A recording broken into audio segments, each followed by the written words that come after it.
देखिए, जिस प्रकार से हम बाबा साहब डॉक्टर अंबेडकर साहब की सोच और महापुरुषों की विचारधारा को आगे लेकर बढ़ रहे हैं, मुझे ऐसा लगता है कि जब से भारतीय जनता पार्टी की सरकार यहाँ पर है, जुल्म जाति चरम सीमा पर है। कल मैंने एक वीडियो सिविल लाइन कोतवाली का देखा। भाजपा के पार्षद हैं, किस प्रकार से एक बुजुर्ग व्यक्ति को मार रहे हैं और किस प्रकार से उन्होंने जो है थाने के अंदर पुलिस के सामने, इसका मतलब पुलिस का डर भय, कानून का डर भय बीजेपी के लोगों को नहीं है। वो गुंडागर्दी करने में कहीं ना कहीं व्यस्त हैं और वो यहाँ रुड़की के साथ साथ में प्रदेश के अंदर भय का माहौल बनाना चाहते हैं, जो सरासर गलत है। जिस प्रकार से एक मेरी बहन समान एक महिला को एक बुजुर्ग व्यक्ति के द्वारा लात मारी गई थाने के अंदर, तो पुलिस वालों को एक्शन लेना चाहिए था। अगर पुलिस के सामने इस तरह से जनता पिटती रहेगी तो पुलिस से जनता का विश्वास उठ जाएगा। ऐसा ना हो और इनके खिलाफ मुकदमा होकर गंभीर से गंभीर धाराओं में इन पर मुकदमा होना चाहिए और ये लोग जेल जाने चाहिए। भाजपा का पार्षद है तो क्या हुआ, कानून हाथ में थोड़ा ही ना लेगा। सीसीटीवी फुटेज से साफ आ रहा है। सीसीटीवी फुटेज से साफ आ रहा है, एक बुजुर्ग व्यक्ति को लात मारी जा रही है, थप्पड़ मारा जा रहा है।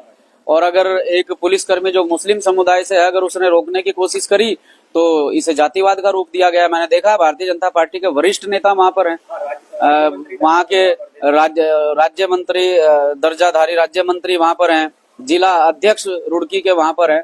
उन्हें सोच समझकर डिसीजन लेना चाहिए। अगर इसी तरह की पॉलिटिक्स उन्हें करनी है, हिंदू मुस्लिम देश के अंदर करना है, तो मैं नहीं मानता कि इस तरह की पॉलिटिक्स करनी चाहिए। फिर उन्हें जो है मुसलमानों में वोट मांगने के लिए नहीं जाना चाहिए और खास तौर से मुसलमानों को भी समझ जाना चाहिए जो भारतीय जनता पार्टी के पिट्ठू बने घूम रहे हैं कि उन्हें भारतीय जनता पार्टी को नकार कर अपने घर वापसी करनी चाहिए। अपने लोगों में बैठकर विचार विमर्श कर जिस प्रकार से भाई एडवोकेट चंद्रशेखर आजाद पूरे देश के अंदर इस बहुजन मूवमेंट को आगे बढ़ाने में कार्य कर रहे हैं, इस लड़ाई को लड़ रहे हैं, उनके साथ में खड़ा होना चाहिए। और ये गलत हुआ है और मैं परिवार से भी मुलाकात करूंगा और इनके खिलाफ गंभीर धाराओं में मुकदमा दर्ज कराने का भी काम करूंगा। जरूरत पड़ी तो आंदोलन करने का काम करूंगा।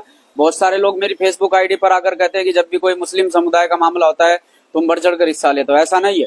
अगर गलत करने वाला मुस्लिम समुदाय का व्यक्ति होगा मैं उसके खिलाफ भी खड़ा हूंगा, लेकिन कहीं ना कहीं जाति धर्म के नाम पर आप लोगों को मारोगे, टारगेट करोगे, दाढ़ी टोपी के नाम पर टारगेट करोगे, मारोगे, पीटोगे। दाढ़ी पकड़कर श्रीनगर के अंदर एक व्यक्ति को मारा गया रिजवान नाम के व्यक्ति को, तो ये सरासर गलत है। और किस तरह से पुलिस का जरा भी डर भय नहीं है, पुलिस के सामने किस तरह से तानाशाही रवैया दिखा रहे हैं। और वरिष्ठ नेता भारतीय जनता पार्टी